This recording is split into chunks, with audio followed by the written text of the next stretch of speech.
নমস্কার। আজ বুধবার। শতরূপে সারদা বইটি থেকে আজকে মায়ের কথা কিছু আলোচনা করার চেষ্টা করব।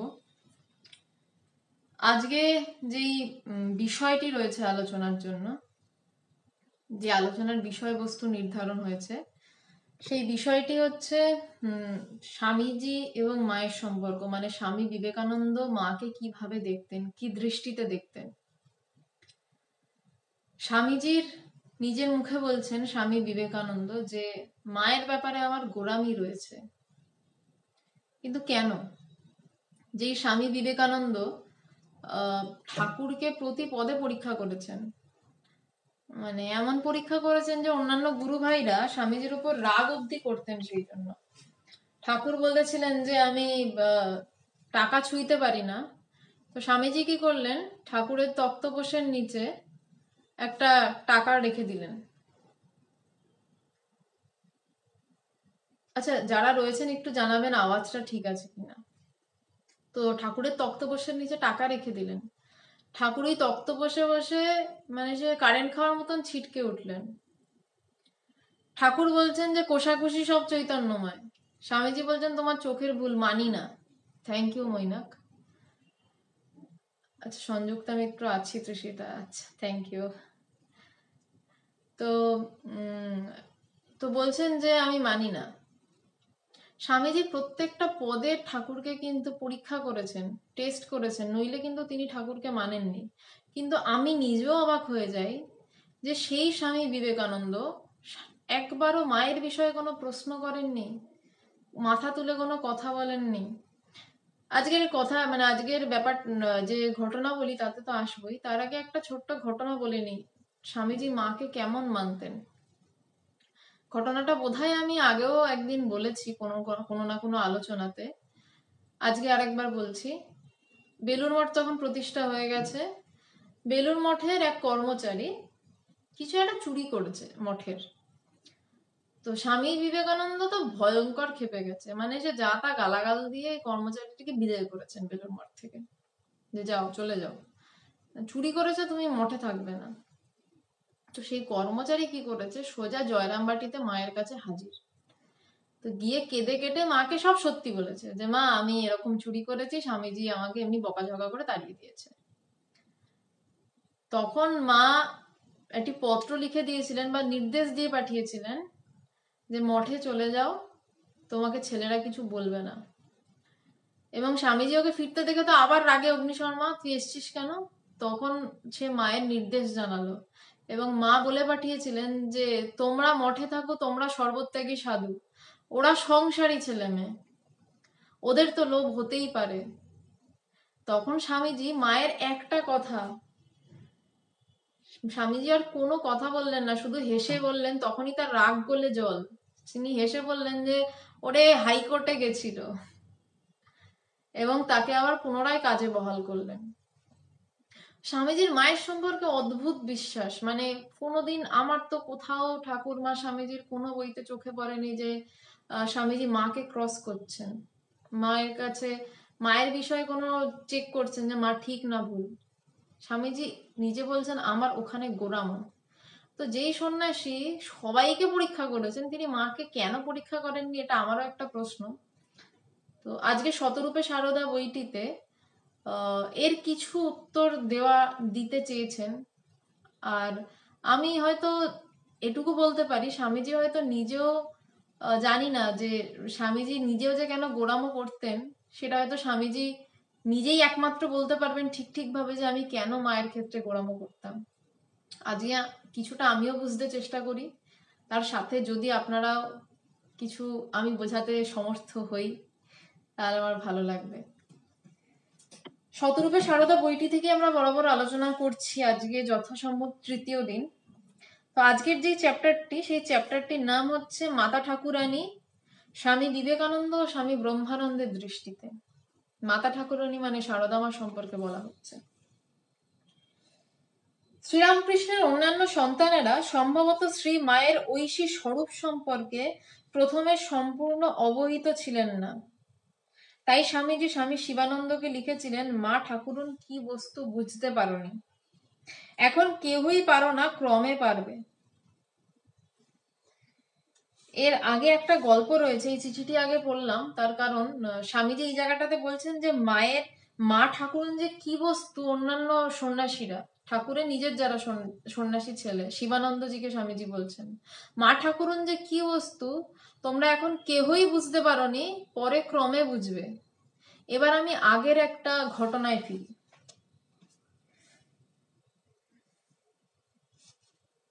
জনৈক ভক্তের স্মৃতি কথা এই প্রসঙ্গে স্মরণ করা যেতে পারে। ভক্তটি বলছেন, স্বামীজি যখন আমেরিকা হইতে দেশে আসিলেন, পড়াশোনা ছাড়িয়া 3 বৎসর তাহার পিছনে ঘুরিলাম। এক ভক্তের স্মৃতিচারণা হচ্ছে, এবং দীক্ষা, সন্ন্যাস ইত্যাদি যাহা কিছু ধর্মজীবনের পক্ষে প্রয়োজন দিবার জন্য জেদ করিতে লাগিলাম। অবশেষে স্বামীজি সম্মত হইলেন। 3-4 জনকে দীক্ষা দিবার উদ্দেশ্যে মঠের ঠাকুর ঘরে যাইয়া ধ্যানস্থ হইলেন। একে একে অন্য সকলের দীক্ষা হয়ে গেল। শেষে আমাকে ডাকিয়া কহিলেন, ঠাকুর বললেন আমি তোর গুরু নই। ঠাকুর দেখিয়ে দিলেন, যিনি তোকে দীক্ষা দেবেন তিনি আমার চেয়েও বড়, তোর হতাশ হবার কোনো কারণ নেই, সময় সব হবে।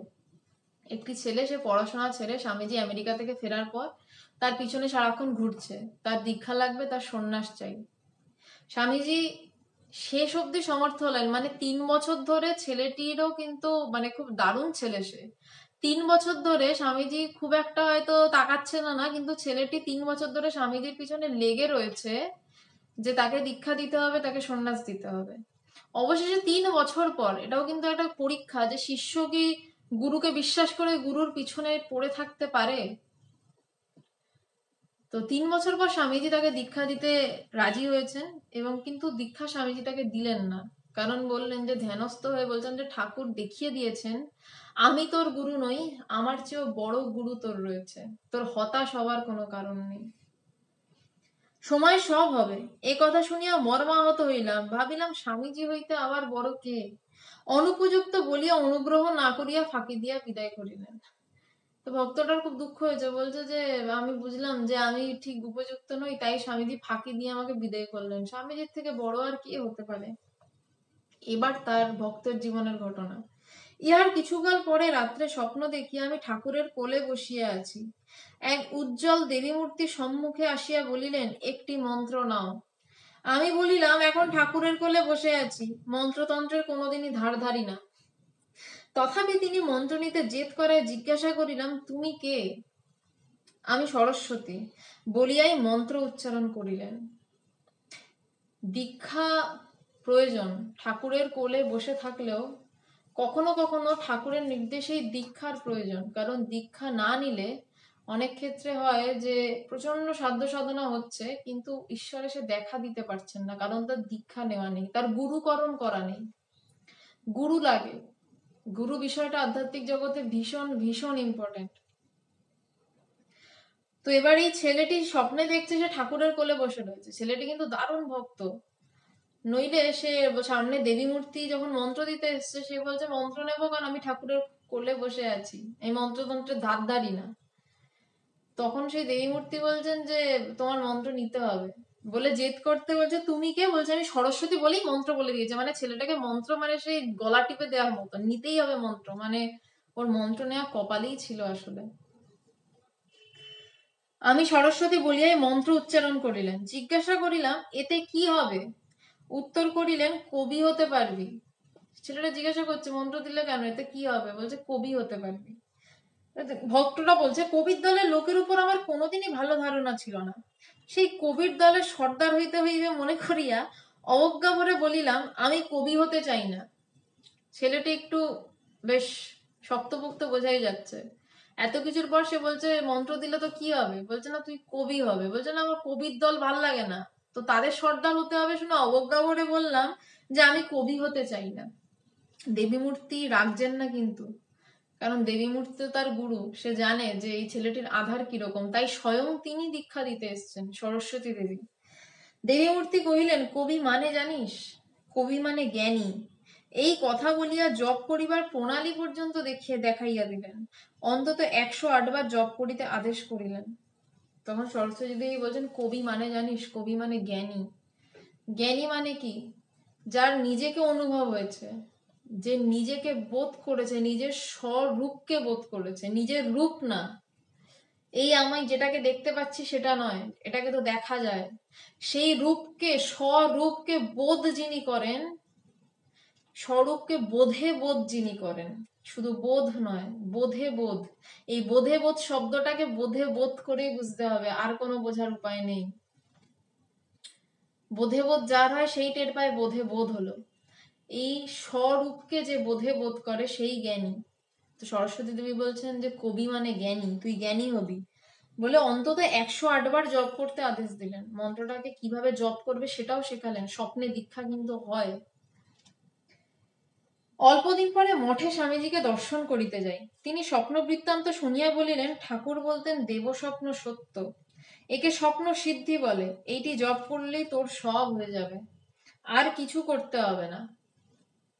আমি বলিলাম, আমি স্বপ্ন কোনোদিনই বিশ্বাস করি না, সে অমূলক চিন্তা মাত্র। যদি কোনো মন্ত্রের প্রয়োজন হয় আপনি দিন। সে শিষ্যটা একদম গোড়া শিষ্য, সে স্বামীজিকে গিয়ে বলেছে, স্বামীজি ওকে বোঝাচ্ছে, বাবা মন্ত্র ঠিকই দেয়া হয়েছে, তুমি এটা জপ করো। বলছে আমি এসব বুঝি না, মন্ত্র যদি দিতে হয় স্বপ্ন ভুল, আপনিই মন্ত্র দিন। এসব বুঝি বোধোদয় বইয়ে ঈশ্বর নিরাকার চৈতন্য স্বরূপ পড়ে তোর ধারণা হয়েছে। স্বামীজি এবার ঝাড়াঝাড়ি শুরু করছেন। শিষ্যকে বলছেন, এসব বুঝি বোধোদয় বইয়ে ঈশ্বর নিরাকার চৈতন্য স্বরূপ পড়ে তোর ধারণা হয়েছে? তা নয়, ধারণা করে রাখ, বাস্তবিক এটি সত্য। ওই মন্ত্র জপ করতে থাক, পরে সশরীরে সেই মন্ত্রদাত্রী মূর্তি দেখিতে পাবি। স্বামীজিও কিন্তু সেই মন্ত্রদাত্রী মূর্তিকে চেনেন বলে এইভাবে বললেন যে মন্ত্র জপ করতে থাক, সব সত্য। স্বামীজি চূড়ান্ত অদ্বৈতবাদী, কিন্তু স্বামীজি এই ব্যাপারগুলোকে বিশ্বাস করতেন, কারণ এগুলো সত্য। ওই অদ্বৈতবাদের পথে যেতে গেলে এইগুলো পরে, একবারে লাফ দিয়ে শূন্যে ওঠা যায় না, সিঁড়ি বেয়ে বেয়ে বেয়ে বেয়ে তারপর ছাদে যেতে হয়, তারপর ছাদ থেকে চাইলে শূন্যে ওড়া যায়।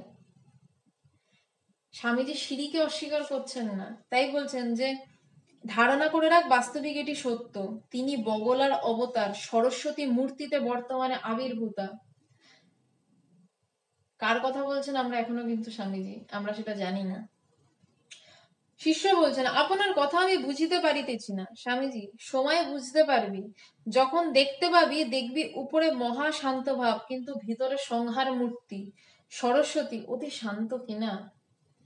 স্বামীজি বলছেন যে তিনি বগলার অবতার, সরস্বতী মূর্তিতে বর্তমানে আবির্ভূতা। বলছেন তিনি সরস্বতী মূর্তিতে, মানে স্বয়ং জ্ঞানী মূর্তিতে বর্তমানে আবির্ভূতা। বলছেন যে ধরে রাখ, পরে টের পাবি। এবং বলছেন যে সময়ে বুঝতে পারবি, তখন দেখতে পারবি উপরে শান্ত ভাব, কিন্তু ভিতরে সংহার মূর্তি। স্বামীজি কি দুর্ধর্ষ ভাবে শক্তির টাচ পেয়েছিলেন এবং কি দুর্ধর্ষ ভাবে চিনেছিলেন তাকে। পরবর্তীকালে ভক্তটি শ্রী মায়ের কাছে মন্ত্র গ্রহণ করেছিলেন। সারদা মায়ের কাছে পরবর্তীকালে ভক্তটি মন্ত্র গ্রহণ করেন। দীক্ষার সময় তিনি দেখেন স্বপ্নদৃষ্ট দেবী মূর্তি ও মায়ের মূর্তি অভিন্ন। স্বামীজি তার আগেই এতগুলো কথা বললেন। ভক্তটা যখন দীক্ষা নিতে যাচ্ছে, সে দীক্ষা নিতে গিয়ে দেখছে দীক্ষার সময় স্বপ্নতে যে দেবী মূর্তি তাকে দীক্ষা দিয়েছিলেন এবং মা, দুজনের রূপ অভিন্ন। আসলে সারদা মাই তাকে দীক্ষা দিয়েছিলেন এবং তিনি সরস্বতী রূপে আবির্ভূতা তখন।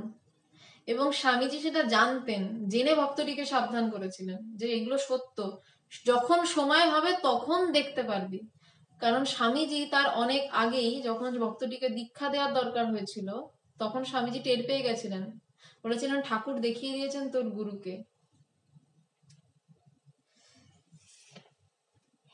এরপর ওই চিঠিটি আরেকবার, এইবার চিঠিটা আর একটু বুঝতে সুবিধা হবে। প্রথম আসলে চিঠিটা দিয়ে শুরু করেছিলাম।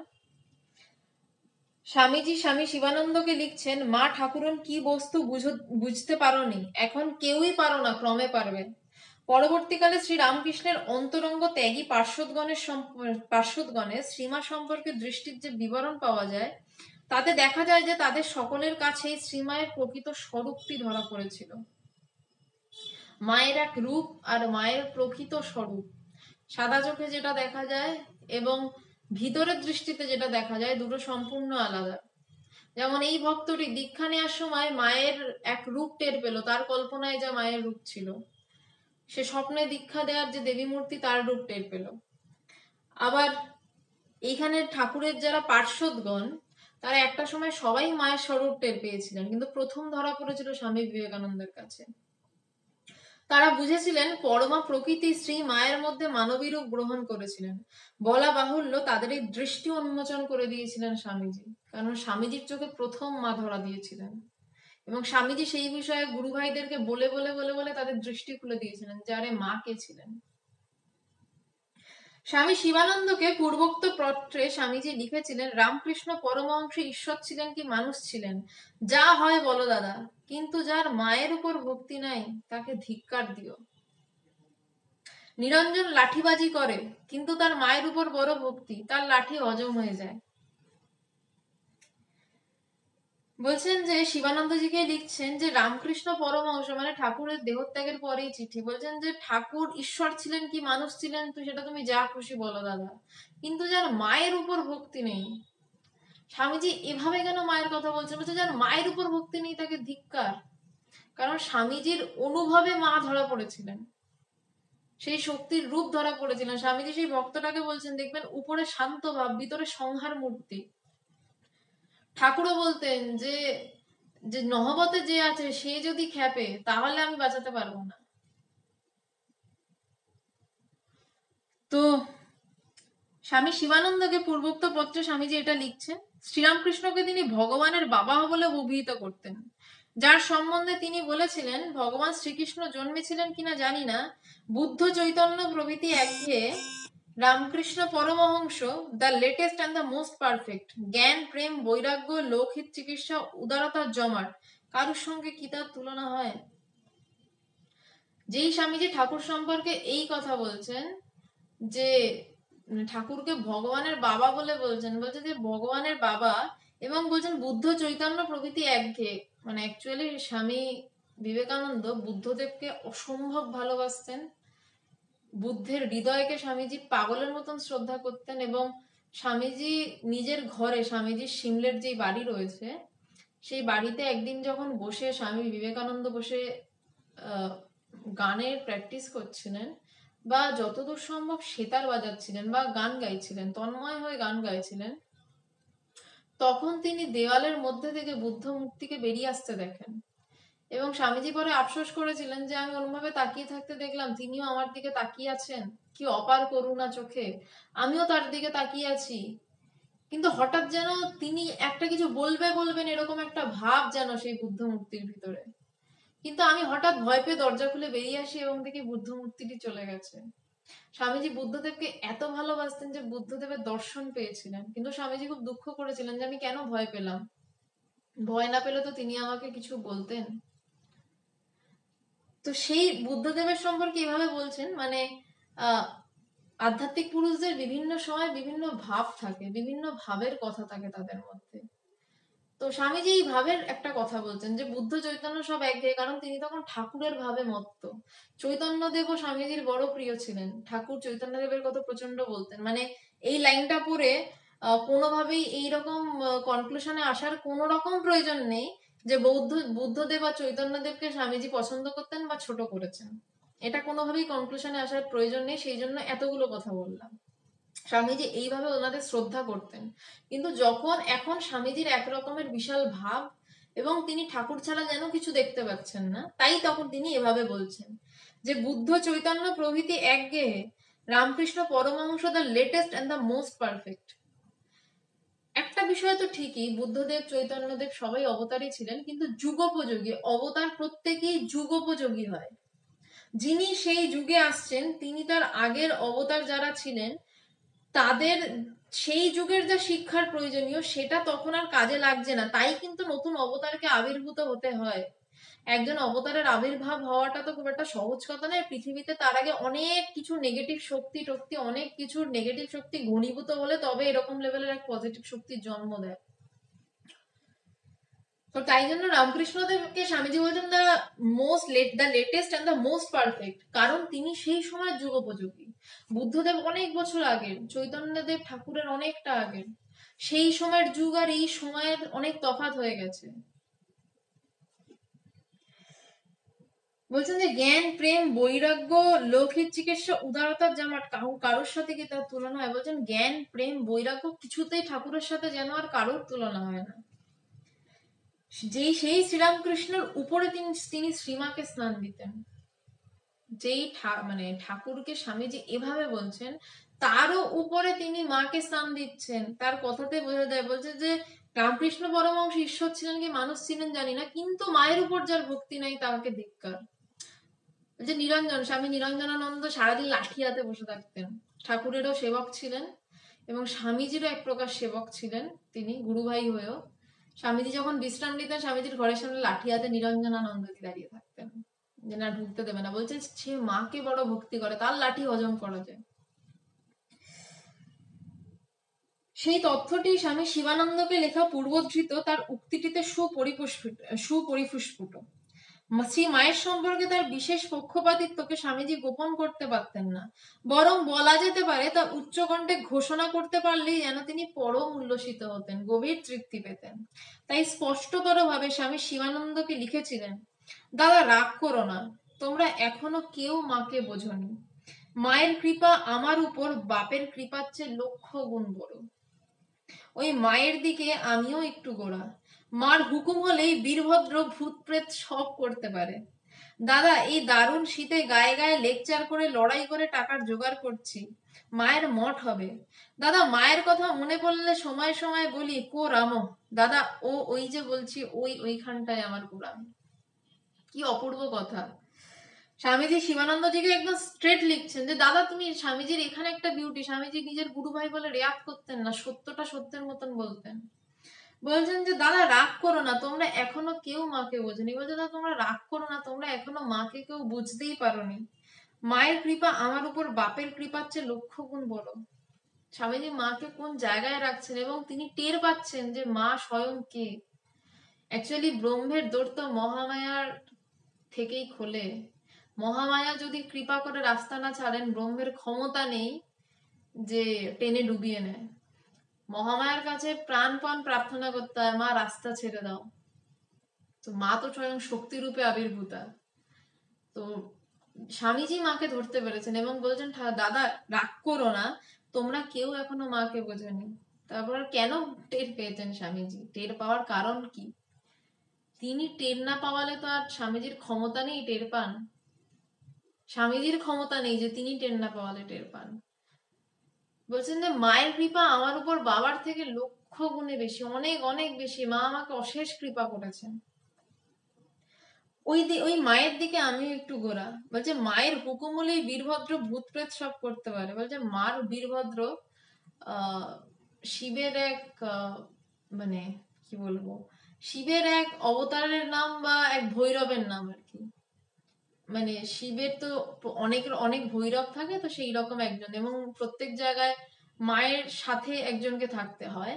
মানে যেমন কালীঘাটে বোধহয় নকুলেশ্বর, আমি এই তথ্যগুলো একদম প্রপারলি আমার মানে কণ্ঠস্থ বা ঠোঁটস্থ নেই। কালীঘাটে যেমন মায়ের সাথে যে যতগুলো পীঠ রয়েছে, ততগুলো পীঠের মায়ের সাথে একজন ভৈরব থাকেন।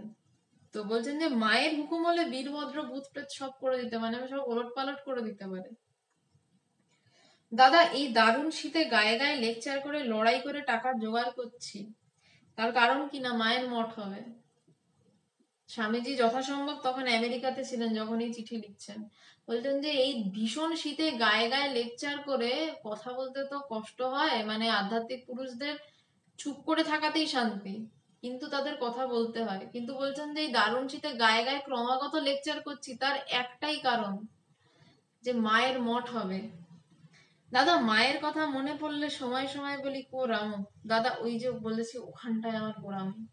স্বামীজি আজকে যে আমরা বাগবাজারের মঠ দেখতে পাই, মায়ের বাড়ি, পুরো জমি কেনা স্বামীজির টাকায়, বাড়ি স্বামীজির টাকায়।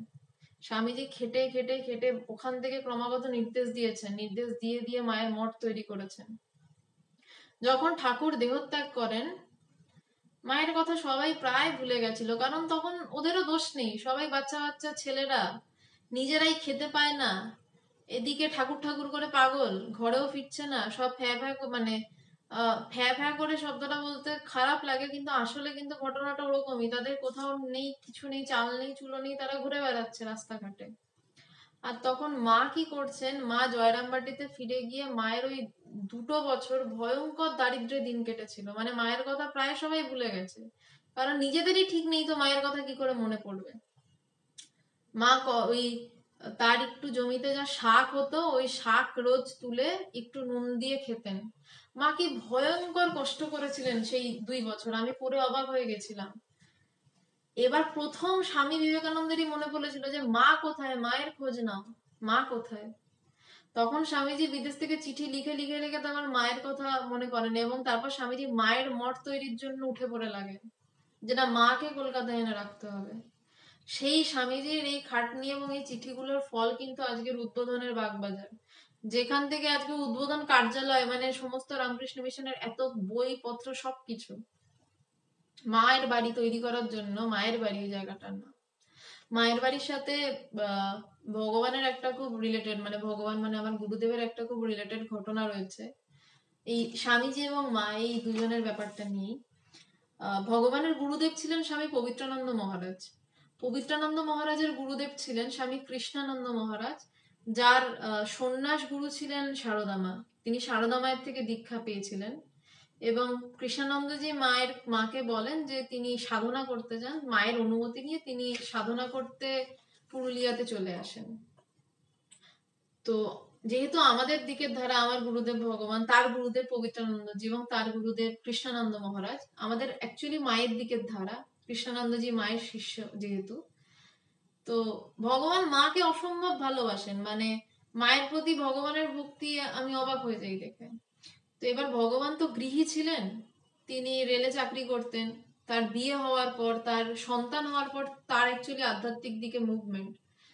তো ভগবান ব্রহ্মজ্ঞানের জন্য পাগল ছিলেন। তো ভগবান পবিত্রানন্দজিকে গিয়ে একদিন বলেছিলেন যে ব্রহ্মজ্ঞানের জন্য কি সন্ন্যাস নিতে লাগবে। তার কারণ স্বামী বিবেকানন্দ এক জায়গায় বলেছিলেন যে ব্রহ্মজ্ঞানের জন্য সন্ন্যাস নেওয়া জরুরি। ভগবানের কিন্তু সংসার আছে, মেয়ে আছে, তখন সব পিছনে পড়ে গেছে। মানে তিনি তো চরম বৈরাগ্যবান ছিলেনই, মানে তার ব্রহ্মজ্ঞানটা লাগে। তিনি গুরুদেবকে গিয়ে বললেন, গুরুদেব যদি ব্রহ্মজ্ঞানের জন্য সন্ন্যাস নিতে হয় তাহলে আমি সন্ন্যাস নেব। কিন্তু তখন পবিত্রানন্দ মহারাজ বললেন যে মা বলেছেন গৃহীর অন্তঃসন্ন্যাস। এই স্বামীজি এবং মায়ের ব্যাপার। স্বামীজি বলছেন সন্ন্যাস না হলে ব্রহ্মজ্ঞান অসম্ভব। কিন্তু এটা শুনে যখন ভগবান বললেন যে স্বামীজি বলছেন, তখন ভগবানের গুরুদেব উত্তর দিলেন পবিত্রানন্দজি, মা বলছেন গৃহীর অন্তঃসন্ন্যাস।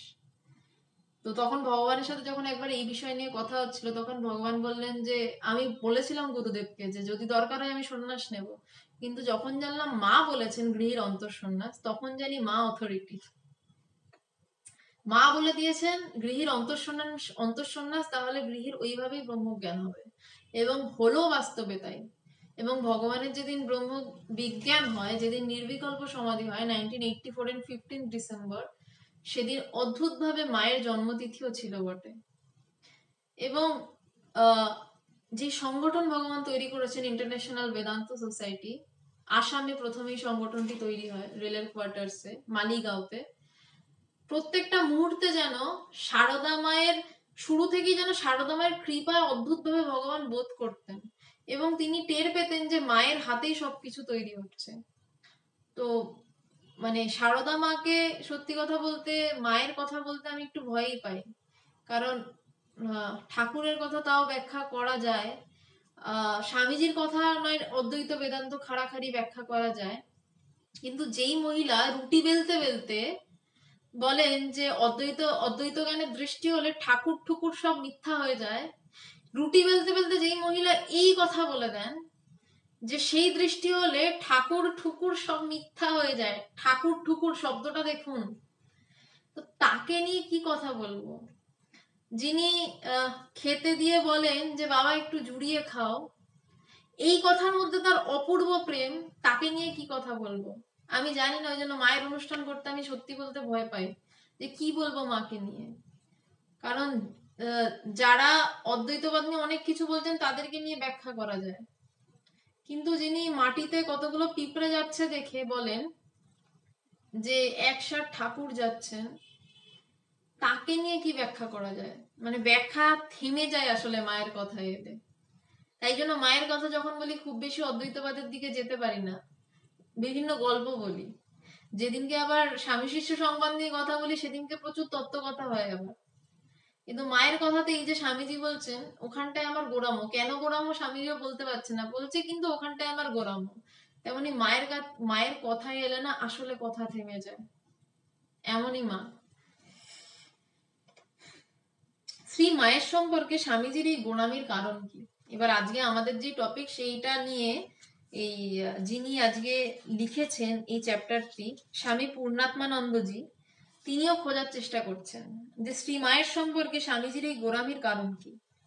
শুধু আমেরিকা যাওয়ার প্রাককালে শ্রীমায়ের আশীর্বাদ লাভ এবং আমেরিকায় স্বামীজির অসাধারণ সাফল্যের পিছনে শ্রীমায়ের আশীর্বাদের প্রভাব উপলব্ধি স্বামীজির ওই মনোভাবের সৃষ্টি করেনি।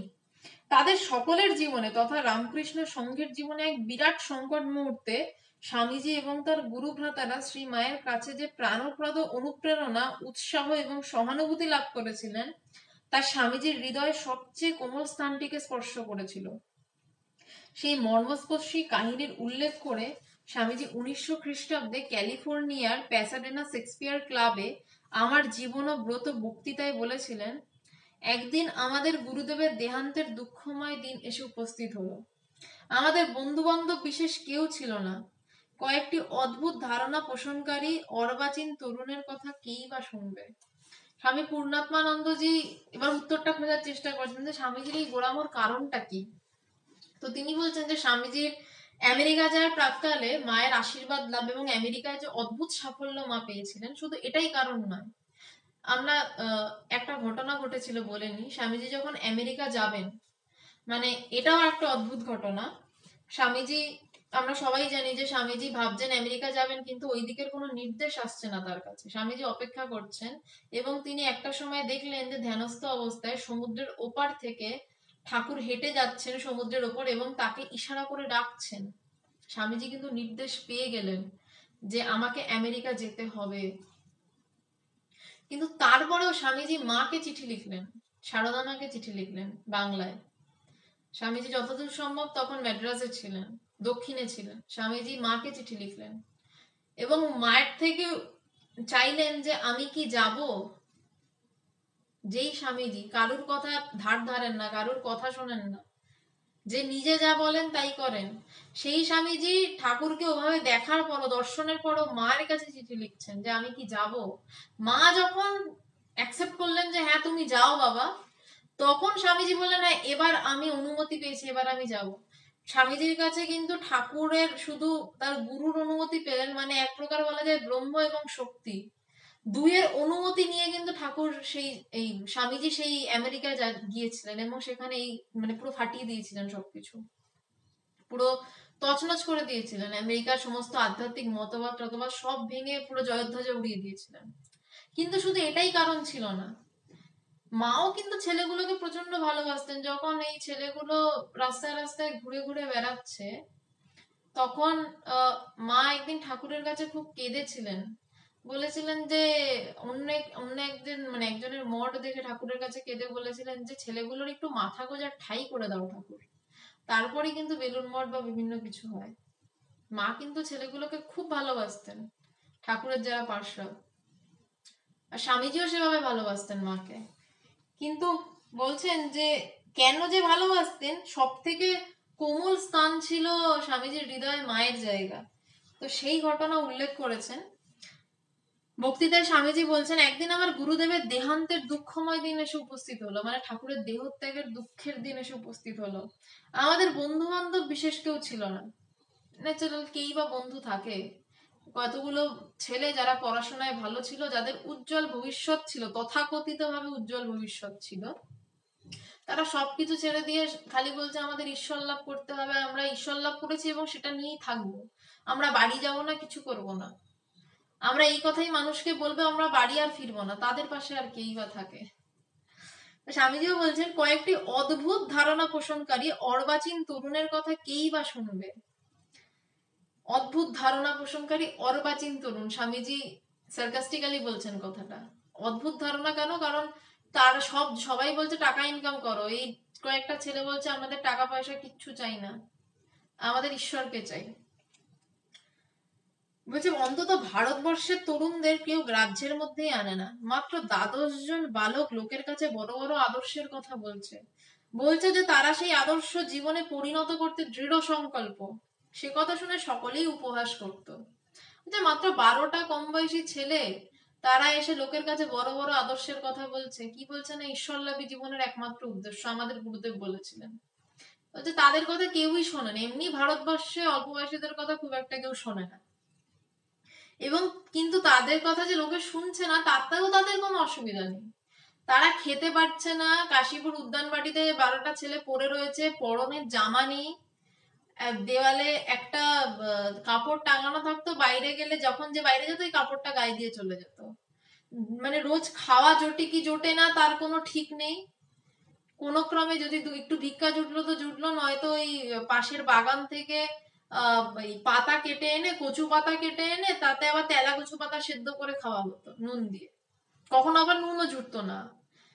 তাদের কথা লোকে শুনছে না, কিন্তু তাতেও তারা হাল ছাড়ছে না, তারা একদম দৃঢ় সংকল্প যে না না আমরা এই আদর্শ নিয়েই বাঁচবো। সে কথা শুনে সকলেই উপহাস করতো, বলতে এইরকম কতগুলো ছেলে, তাদের আবার বড় বড় আদর্শ, তাতে আবার খেতে পায় না, তাদের কথা কে মানবে, সবাই হাসাহাসি করতো। সেই উপহাস ক্রমশ গুরুতর আকার ধারণ করলো, আমাদের উপর রীতিমতো অত্যাচার শুরু হলো। তারপর উপস্থিত হলো আমাদের সকলের জীবনের এক চরম দুঃসময়, কিন্তু ব্যক্তিগতভাবে আমার জীবনে যেন তার নিদারুণ দুর্ভাগ্যের রূপ নিল। একদিকে আমার মা ভাইয়েরা, আমার পিতার সদ্য প্রয়াণের ফলে আমাদের পরিবারকে তখন চরম দারিদ্র্য এসে গ্রাস করেছে। প্রায় প্রতিদিনই আমাদের অনাহারে থাকতে হতো। পরিবারে একমাত্র আমিই ছিলাম আশা ভরসা, একমাত্র উপার্জনক্ষম ব্যক্তি। আমার দুপাশে তখন দুটি জগৎ। একদিকে আমাকে দেখতে হচ্ছিল যে আমার মা এবং ভাইয়েরা অনাহারে মরণাপন্ন, আর অপরদিকে আমি বিশ্বাস করতাম যে আমার গুরুদেবের আদর্শ ভারত এবং সমগ্র জগতের পক্ষে কল্যাণকর, এবং তার প্রচার এবং বাস্তব রূপায়ণ করতেই হবে। সুতরাং আমার মনের মধ্যে দিনের পর দিন, মাসের পর মাস এই সংগ্রাম চলতে লাগলো। বলছে আমাদের নিয়ে সবাই ঠাট্টাই আর কি করতো, কিন্তু সেই ঠাট্টাই আর কি ক্রমশ গুরুতর হয়ে দাঁড়ালো, কঠিন হয়ে দাঁড়ালো। ঠাট্টাই আর কি করতে করতে করতে করতে সেটা এক প্রকার অত্যাচারের রূপ নিয়ে নিল। তারপর আমাদের জীবনে নেমে এলো চরম দুঃসময়, এবং মনে রাখতে হবে তখন কিন্তু ঠাকুরের দেহত্যাগ হয়েছে, ঠাকুর দেহত্যাগ করেছেন, ঠাকুর তাদের পাশে নেই। সেই এক চরম দুঃখ, তারা যে কথা মানুষকে বলতে যাচ্ছে সেই কথা বলতে বোঝাতে পারছে না, তাদের মানে তারা যে আদর্শটা নিয়ে বাঁচতে চাইছে সেই আদর্শটা তারা ছাড়বে না, এত জেদ তাদের। তার উপর আবার তাদের উপর অত্যাচার হচ্ছে, লোকে নয় নাই মানলো, লোক তো ছেড়েও দিতে পারতো, কিন্তু ছাড়লো না, ওই বাচ্চা বাচ্চা ছেলেগুলোর উপর অত্যাচার করা শুরু করলো। এক মুঠো খেতে তো কেউ দিচ্ছে না, যে এরা তো আমাদের অপকার করছে না, এরা নিজেদের মতন থাকছে, কতগুলো ভালো কথা বলছে, সে ভালো কথা বোঝার ক্ষমতা নেই, অত্যাচারটা নাই বা করতে পারতো, বলছে সেটাও করলো। তার মধ্যে স্বামীজি নিজের কথা বলছেন, আমরা যদি স্বামীজির এখনকার বাড়িতে যাই, সিমলের বাড়ি, তো দেখবো যে এখনো বাড়িটি বিশাল, এবং তখনও বিশালই ছিল, কারণ স্বামীজির বাবা বিশাল বড় লোক ছিলেন, কিন্তু তিনি কোনো পয়সা প্রায় রেখে যাননি। মানে উনি একদিক দিয়ে যেমন আয় করেছেন, একদিক দিয়ে তেমন ব্যয় করেছেন। এবং স্বামীজি বড় ভাই ছিলেন। একটা অদ্ভুত সংকট অনেকের, বেশিরভাগ হয়তো ঈশ্বরের পথে মানুষের জীবনে এসে উপস্থিত হয়। স্বামীজি এখানে ভালোভাবে শুনবেন, এটা কি অদ্ভুত সংকট, এবং স্বামী বিবেকানন্দ এই সংকটের মুখে দাঁড়িয়ে সন্ন্যাসী হয়ে বেরিয়েছিলেন। তার বাবা মারা গেছে, তার বাড়ি নিয়েও মামলা চলছে, বা তার বাবা যাদেরকে সাহায্য করেছিলেন তারাই তাদের এগেনস্টে মামলা করছে, তাদের ওই বাড়িটুকু থেকেও তাড়ানোর জন্য, এবং স্বামীজিকে সন্ন্যাসী হয়ে সেই মামলা লড়তে হয়েছিল, গিয়ে আদালতে গিয়ে দাঁড়াতে হয়েছিল স্বামী বিবেকানন্দ হয়ে যাওয়ার পরেও।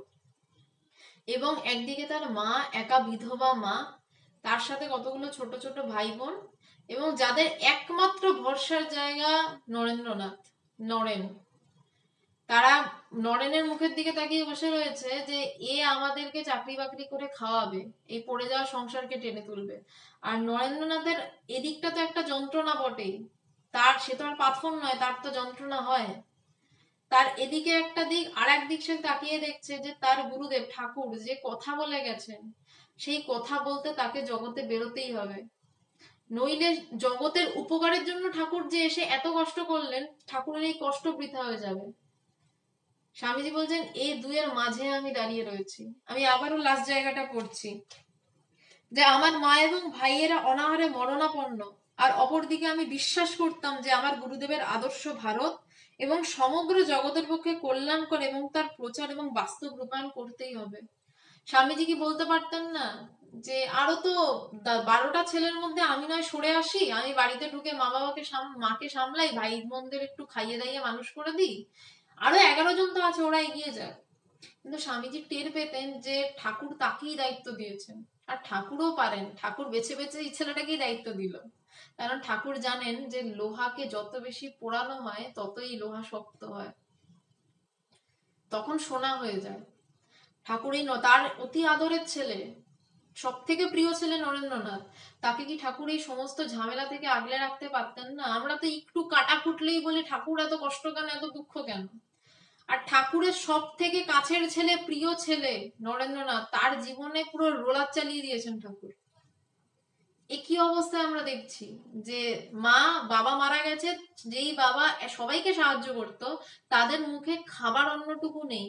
সেই জায়গায় দাঁড়িয়ে ছেলেটাকে চিন্তা করতে হচ্ছে যে আমার গুরুর কথা বলতে আমি বেরোবো, নাকি মা বাবার জন্য, মায়ের জন্য আমি আমার ভাই বোনদের জন্য দাঁড়িয়ে যাব সংসারে।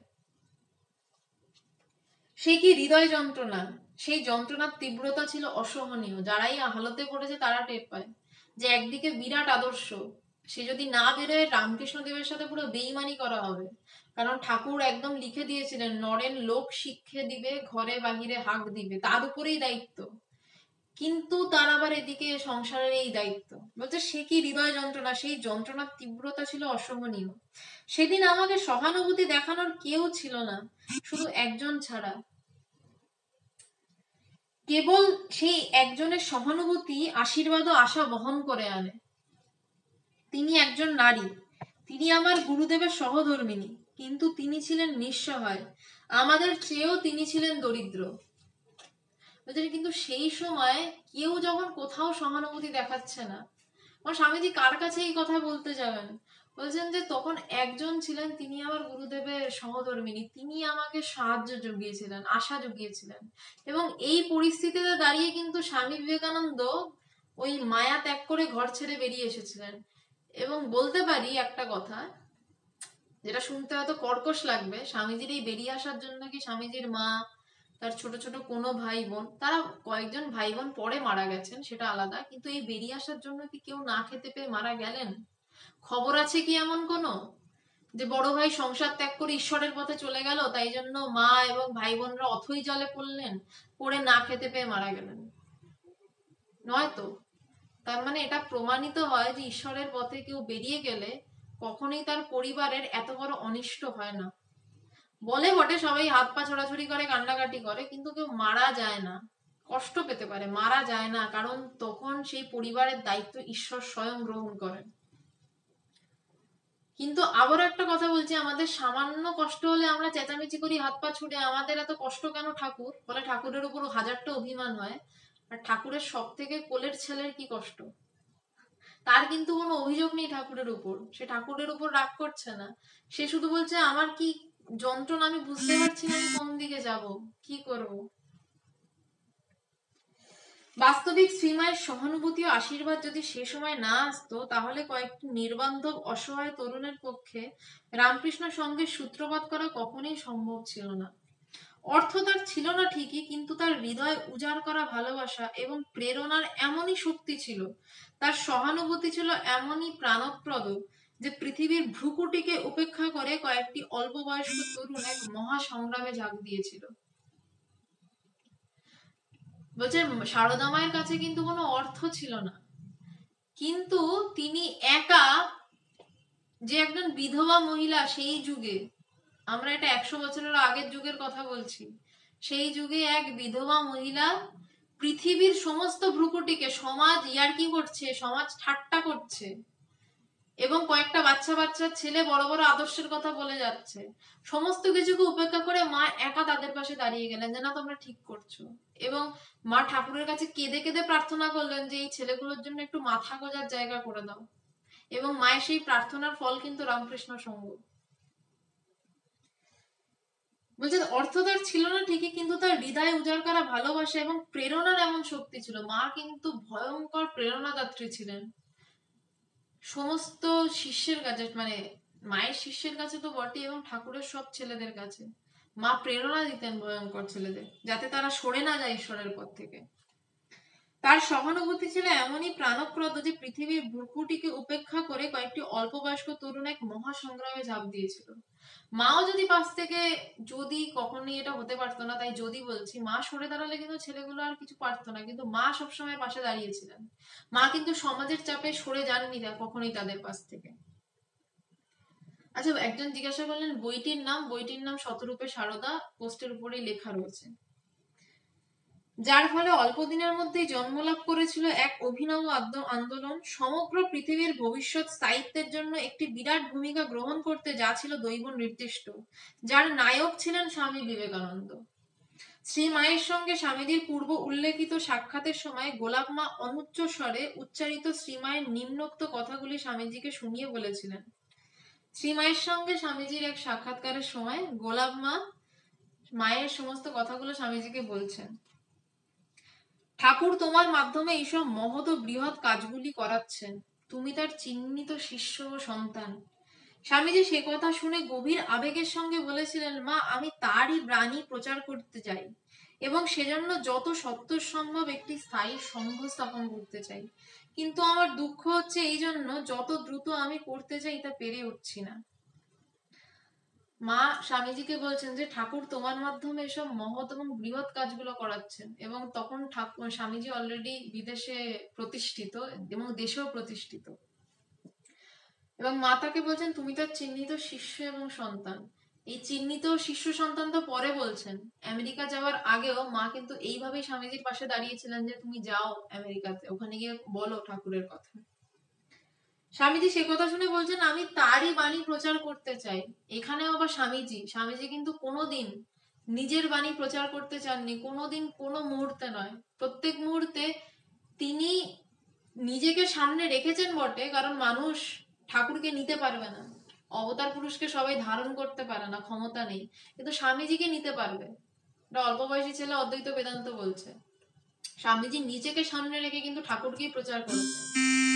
স্বামীজিকে যদি আমরা সামনে দেখি, আমাদেরকে কি কখনো মনে হবে নাকি যে স্বামীজিকে সামনে দেখলে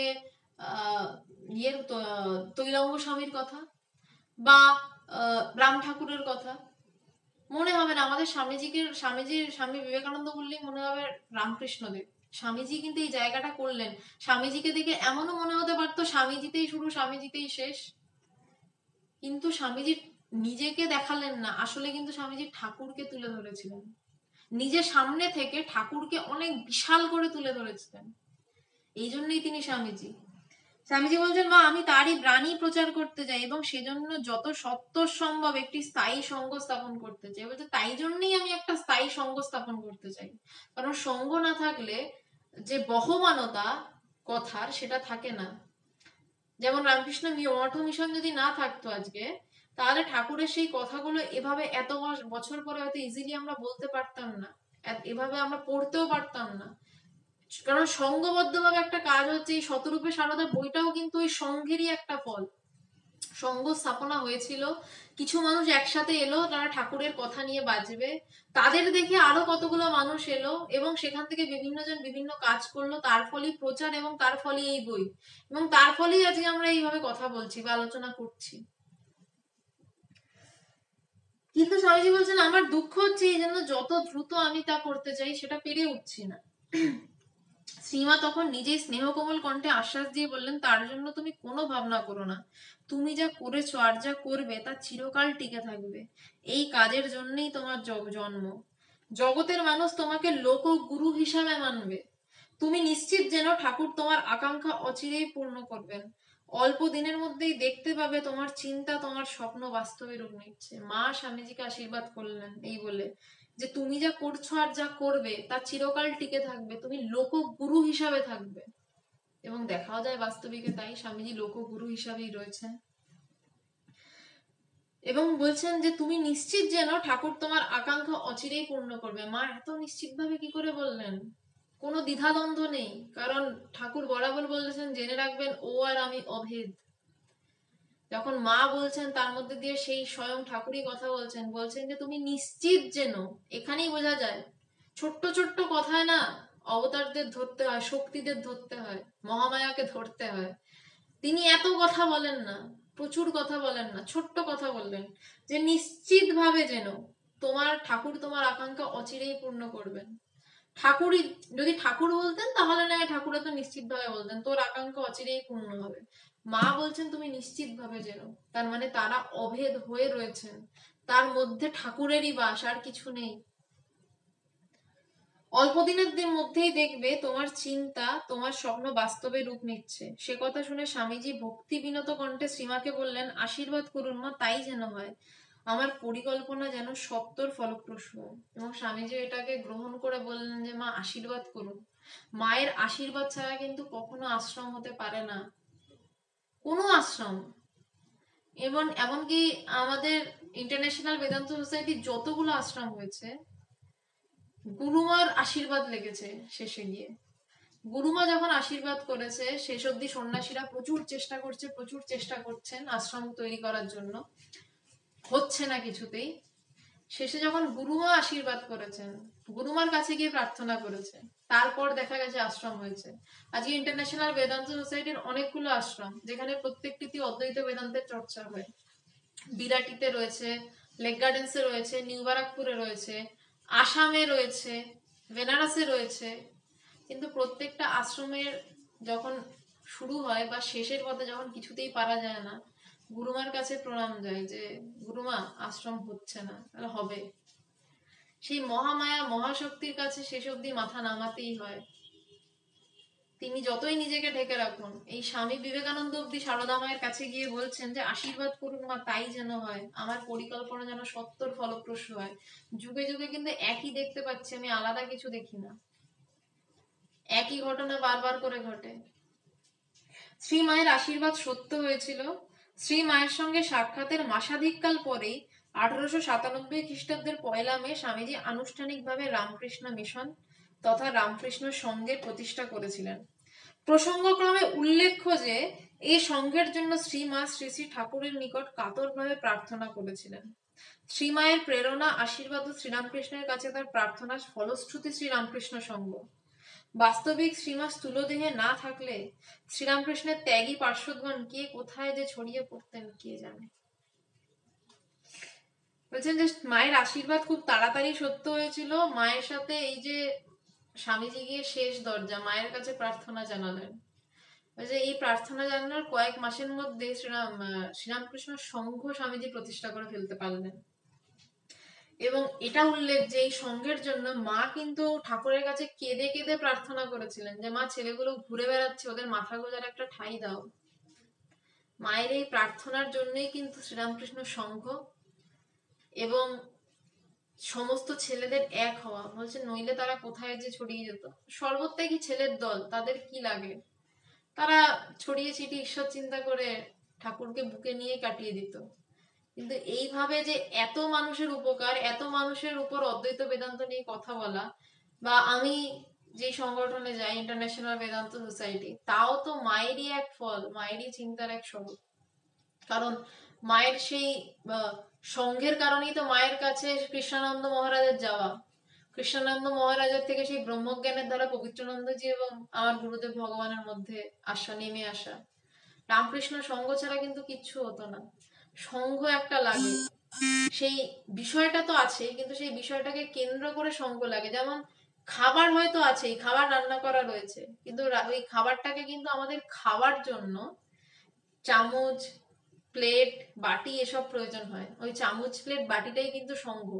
খাবারটা ঠিক করে খেতে ওটা লাগে, আরাম করে খেতে ওটা লাগে। তো আজকে যে মূল বিষয় ছিল যে মায়ের উপর কেন স্বামীজির এত গোলামো? যথাযথ উত্তর স্বামীজি জানতেন, তাই শিবানন্দজিকে বারবার বলছেন মাকে তোমরা ততটা চেনো না, মাকে তোমরা ততটা চেনো না। আজকে আমরাও যে আলোচনা করে বিশাল বুঝে ফেলেছি তা নয়, আমি তো বুঝিনি। আমি জানি না আপনারা অনেকেই মন দিয়ে দেখছিলেন, আপনারা যদি কিছু টের পান হয়তো হবে। আমি চেষ্টা করলাম কিছুটা বলার, যে কেন স্বামীজির গোড়ামো এত মাকে নিয়েছিল। আমি যতদূর বুঝেছি তার থেকেও কম কিছু বলতে পেরেছি।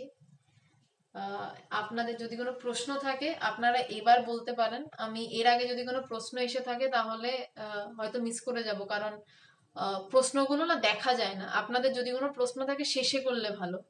আচ্ছা, তপন দাস বলছেন, আচ্ছা কোনো তপন দাস গরিব ঘরের ছেলে ব্রহ্মপ্রাপ্তীয় পরিবারের সম্মুখীন হয়, তাহলে কোন দিকে যাওয়া উচিত তার? পরিবারটা কিন্তু তার দুস্থ আত্মার কিন্তু চরম বৈরাগ্য আসেনি তখনও। তপন দাস, চরম বৈরাগ্য যখন আসেনি তখন তার পরিবারের সাথেই থাকা উচিত। চরম বৈরাগ্য এলে সে কোন দিকে যাব এই প্রশ্নটাই আর আসে না। স্বামীজির আমরা অবস্থা দেখলাম, স্বামীজি সব থেকে বড় ছেলে পরিবারের, মা এবং কতগুলো ছোট ছোট ভাই বোন রয়েছে, এবং আর একদিকে তার ঠাকুরের বাণী প্রচার করতে বেরিয়ে যেতে হবে। স্বামীজির সেই রকম বৈরাগ্য ছিল বলেই কিন্তু তিনি সমস্ত মায়া টায়া সব মানে কেটে ছেটে দিয়ে ছিটকে বেরিয়ে পড়লেন। তো যখন চরম বৈরাগ্য আসবে, আর তোমার শেষ লাইনটাই মানে তুমি যে গোটাটা লিখেছো, যে তার কিন্তু চরম বৈরাগ্য আসেনি তখনও, এটাই তোমার প্রশ্নের উত্তর। চরম বৈরাগ্য যতদিন না আসছে ততদিন ঘরেই থাকা ভালো। চরম বৈরাগ্য এলে তখন এই প্রশ্নটাও আসবে না, তখন তোমাকে টেনে ওই বৈরাগ্যই ঘর থেকে বের করে নেবে। আচ্ছা, আর কোনো প্রশ্ন দেন রীতা? আমার কাছে আর কোনো প্রশ্ন এখন চোখে আসছে না। যদি কারোর কোনো মোহাম্মদ রাজু ইসলাম বলছেন, যখন বোঝেন তাহলে সঠিক ধর্মটা বেছে নিচ্ছেন না কেন? তুমি বেছে নিয়েছো তো, তাহলেই হবে, কোনো আপত্তি নেই আমার। আচ্ছা, আর কিছু তো প্রশ্ন পাচ্ছি না, আপাতত কোনো প্রশ্ন পাচ্ছি না। যদি আপনাদের কারোর কোনো প্রশ্ন থেকে থাকে তাহলে কমেন্ট করে জানাবেন। আমি পরের বুধবার যখন 8:30 নাগাদ লাইভে আসবো মায়ের বিষয় নিয়ে, আমি চেষ্টা করব এই প্রশ্নের উত্তর দেওয়ার। নমস্কার।